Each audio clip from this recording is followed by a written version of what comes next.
세 번째는 오피스텔입니다. 상담을 하다 보면 가장 안타까운 또 실수를 가장 많이 하는 것 중에 한 테마가 이 오피스텔입니다. 이번 케이스에서 홍길동 씨가 어떤 실수를 했는지 한번 살펴볼게요. 오피스텔을 한 채 취득을 했어요. 업무용으로 취득을 했습니다. 그래서 부가세도 환급받고 계속 임대를 주다가 어느 날부턴가 이거를 사업자를 가진 사람을 임차인으로 구하다 보니까 안 구해져요. 그렇다 보니까 주거용으로 전환을 했습니다. 18년도 2월 달에는 업무용으로 취득해가지고 업무용으로 사용을 했는데 도저히 안 되겠다 해가지고 2023년 2월 달부터는 주거용으로 임대를 주었습니다. 그리고 나서 1년 뒤에 이 오피스텔을 양도했습니다. 홍길동 씨는 그렇게 생각했을 거예요. 내가 2018년부터 오피스텔을 갖고 있고 양도일연재 주택이기 때문에 다른 주택이 없으니까 이 오피스텔은 1주택으로 봐서 비과세 받을 수 있을 거야 라고 해가지고 비과세 신고를 했을 겁니다. 그랬더니 과세관청에서는 비과세가 아니래요. 어떤 잘못을 범했을까요? 우리가 양도일연재 비과세를 받으려면 어떤 요건을 충족해야 된다겠죠? 1세대가 하나의 주택을 갖고 있어야 되고 지금 케이스에서는 1세대가 하나의 주택을 갖고 있습니다. 그 다음에 제일 중요한 게 2년 보유, 2년 거주 요건을 충족해야 됩니다. 그러면 이 오피스텔은 언제부터 보유 기간을 계산할까요? 우리가 주택이기 때문에 비과세를 적용받는 거죠. 그럼 업무용으로 사용한 주택을 주거용으로 전환해가지고 주거로 팝니다. 그리고 비과세를 적용받으려고 하는 겁니다. 그러면 2년 보유를 언제부터 계산하죠? 그렇죠. 주거용으로 사용한 날부터 2년을 보유해야 됩니다. 근데 이 케이스에서는 주거용으로 사용한 날로부터 2년을 보유하지 않고 이 오피스텔을 양도했어요. 아마 이 홍길동 씨는 내가 양도일연재 주택이기 때문에 내가 처음 오피스텔 취득한 때부터 보유 기간을 계산하면 되지 라고 이렇게 생각을 했던 것 같습니다. 그렇지 않죠. 비과세를 받으려면 주택으로 사용한 기간이 2년 이상이어야 된다. 이렇게 보시면 될 것 같습니다. 꼭 그 오피스텔이 아니더라도 우리가 상가를 가지고 있다고 가정을 해볼게요. 상가를 가지고 있다가 매도를 하게 되면 비과세를 적용받을 여지가 없죠. 그렇다 보니까 이 상가 외에 다른 주택이 없다 하면은 상가를 용도 변경해서 내가 2년 보유, 2년 거주 요건을 충족하면은 비과세, 세금을 하나도 안 낼 수 있거든요.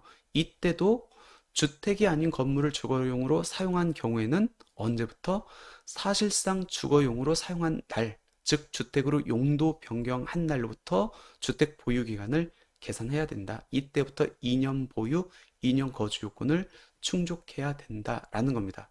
그럼 보유는 용도 변경일부터 계산을 하면 돼요. 근데 아까 제가 말씀드렸듯이 거주는 모든 주택에 대해서 적용되는 건 아니잖아요. 어떤 주택이요? 취득일 현재를 갖고 취득일 현재 조정 대상 지역에 있는지 없는지. 그러면 내가 오피스텔 또는 상가를 주거로 바꿨습니다. 그리고 나서 이 주택을 팔았어요.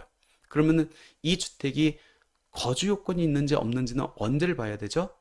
주택으로 취득한 날.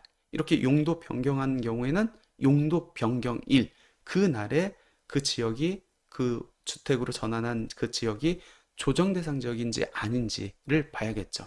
조정 대상 지역이 아니다 그러면 2년 보유만 하면 비과세, 조정 대상 지역이면 2년 거주 요건까지 충족해야 비과세를 적용받을 수 있다. 이렇게 보시면 될 것 같습니다. 그러면 나중에 세무서하고 다툼이 될 수 있는 게 언제 주택으로 바뀌었냐, 용도 변경한 날이 언제냐. 그때 용도 변경은 실제 용도 변경한 날을 의미하겠죠. 그런데 그 입증 책임은 우리가 져야 되기 때문에 실제 용도가 변경했음을 증명할 수 있는 자료, 전입신고 내역이라든지 입주자 카드라든지 뭐 내부 사진이라든지 수도 전기 사용 관리비 내역이라든지 준비해가지고 실제 주거로 사용했습니다 라는 걸 입증해야 된다라고 이렇게 보시면 될 것 같습니다. 최근에 매매 특약에 대한 내용, 비과세를 적용할 때 매매 특약에 대한 내용이 완전 해석 자체가 변경됐죠. 예전에는 내가 매매계약 체결일 때 주택이면은 잔금 청산일 현재 이게 용도를 변경했건 아니면 주택을 멸실했건 간에 매매 계약일 현재를 갖고 비과세 여부를 판정했는데 2022년 10월 21일 이후 매매계약 체결분부터는 양도일 연재를 갖고 판정을 합니다.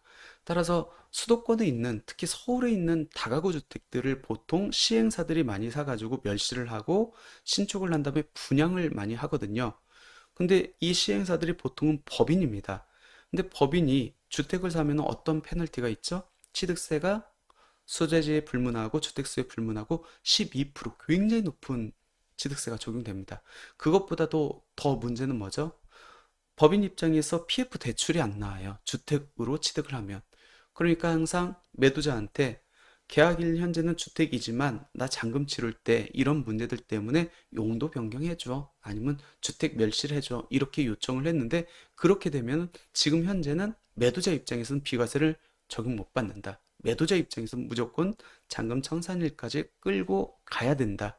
그러다 보니까 한동안 이제 거래가 안 됐는데 지금은 어찌됐든 조금 협의가 된 것 같아요. 그래서 법인 입장에서는 어찌됐든 대출이 돼야 매도 금액을 줄 수 있고, 그리고 이 매도자도 어찌됐든 팔아야 되기 때문에 지금은 이제 실무적으로 이렇게 보면은 그냥 요거를 용도 변경을 해주고 아니면 주택을 멸실하는 조건으로 매매 계약을 체결하고, 그럼 매도자 입장에선 비과세는 못 받잖아요. 그 금액만큼 또는 일부 금액을 보존해주는, 즉 매매 금액에 태워가지고 거래가 성사되고 있는 상황이다. 이렇게 보시면 될 것 같습니다.